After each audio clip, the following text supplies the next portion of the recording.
I've taken a piece of news today to improve your English knowledge. අපි බලමු මේකේ මොකක්ද තියෙන්නේ කියලා. මුලින්ම මේකේ ටයිටල් එක විදිහට Sri Lanka has no room for policy errors as IMF signals caution. මොකක්ද මේකේදී කියන්නේ? ශ්‍රී ලංකාවට තියෙනවා. ඒකට තියෙන්නේ මොකක්ද? මෙතනදී inverted commas ඇතුලේ දාලා තියෙනවා. අපි room කියන්නේ මොකක්ද? අපි කාමරයට කියනවා. මෙතනදී කියන්නේ මේ අවකාශය කියන එක. ඒකට no room අවකාශයක් නැහැලු for policy errors. මෙතන මේ policy errors කියලා අදහස් කරලා තියෙන්නේ government එක විසින් කරන වැරදි කියන්නේ financial errors ගැන කතා කරන්නේ. එයාලා කිසිම වැරද්දක් වෙන්න බැහැ කියන අදහසින් තමයි මේක මෙතනදී කියන්නේ. As IMF signals caution. IMF signal caution එක කියන්නේ මේ අනතුරු අඟවනවා අනතුරු ඇඟවීම. IMF first deputy managing director Geeta Gopinath praised Sri Lanka's recovery, highlighting restored fuel and medicine supplies and 5% GDP growth in 2024, but cautioned the country must maintain strict governance and avoid reversing reforms. A staff level agreement could unlock a 344 million disbursement once approved by the IMF board. IMF එකේ පළවෙනි deputy managing director නියෝජිත කළමනාකරන අධ්‍යක්ෂක මෙන්න මේ පුද්ගලයා ගීත ගෝපිනාත් කියන කෙනා praise කරාලු. Praise කරනවා කියන්නේ මොකද? ප්‍රශංසා කරාලු ලංකාවේ රිකවරි එක. ඒ කියන්නේ රිකවර් වෙනවා කියන්නේ මොකද්ද? අපි මොකද ඩැමේජ් වෙලා ඒක අපි ආය යථාර්ථයට ඔරිජිනල් ස්ටේට් එකට නෙමෙයි ඒ ඩැමේජ් එක මගහැරව ගැනීමක් ගැන තමයි මෙතනදී කියන්නේ. ඒක ප්‍රේස් කරාලු.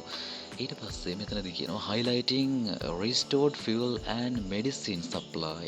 මොකක්ද එතනදී කියන්නේ? highlight කරනවා ඉස්මතු කරමින් restored fuel and medicine restore කරනවා කියන්නේ මොකද? recover කරනවා කියන්නේ අපි ඩැමේජ් වෙන දෙයක් ආයෙ අපි හදා ගන්නවා. ඒතකොට රීස්ටෝර් කරනවා කියන්නේ ඒකේ ඔරිජිනල් ස්ටේට් එකට අපි ආයෙ ගන්නවා. එතන අතර ඩැමේජ් එක අපි රිකවර් කරගන්න එක තමයි කියන්නේ. හැබැයි ඔරිජිනල් ස්ටේට් එකටම ගන්නවා කියන එක. ඒතකොට මෙතනදී ඉස්මතු කරමින් ඉන්ධන සහ බෙහෙත් සප්ලයි සැපයුම් මෙන්න මේවා යථා තත්ත්වයට පත් කර ගැනීම ගැන highlight කරමින් සහ තව දෙයක් මෙතනදී කියනවා 5% GDP growth. මොකද්ද මේ කියන්නේ GDP growth කියන්නේ 105ක් gross domestic product. දලදේශීය නිෂ්පාදනය. එතකොට 105ක් දලදේශීය නිෂ්පාදනය වර්ධනය 2024 මේකත් ඒගොල්ලෝ highlight කරනවා. But cautioned නමුත් අනතුරු ඇඟෙව්වා the country must maintain strict governance. මේකදී මොකද්ද කියන්නේ? නමුත් අනතුරු ඇඟවීම මොකක්ද? රට මේන්ටේන් කළ යුතුයි strict දැඩි governance එක කියනවත් governance එක පාලනයක් දැඩි පාලනයක් පවත්වාගෙන යා යුතුයි මේන්ටේන් කරන්න ඕන. And avoid reversing reforms. avoid මගහරින්න ඕන කියන reversing reforms. මේ reversing reforms කියන reforms කියන්නේ ප්‍රතිසංස්කරණ. එතකොට reverse පසුබහින ප්‍රතිසංස්කරණ මගහැරිය යුතුයි. ඒ කියන්නේ මේගොල්ලෝ මේ යන ගමනේ ඒගොල්ලෝ පසුබසින්න බෑ. පසුබහින්න නැතුව මේ reforms කරගෙන යන්න ඕනේ කියලායි කියන්නේ. A staff level agreement could unlock 344 million disbursement once approved by the IMF board.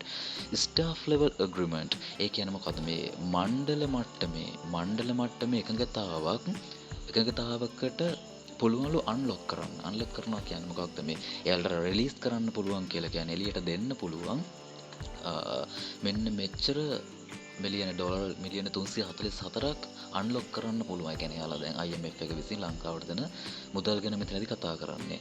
මිලියන 4ක ඩිස්බර්ස්මන්ට් එකක් කියන්නේ මේ දෙන වියදම ගැන කියන්නේ මේගොල්ලෝ දෙන මුදල ගැන කියන තමයි මේ ඩිස්බර්ස්මන්ට් කියන වර්ඩ් එක කරන්තේ වියදම. මෙන්න මෙච්චර ප්‍රමාණයක් දෙන්න පුළුවන් once approved.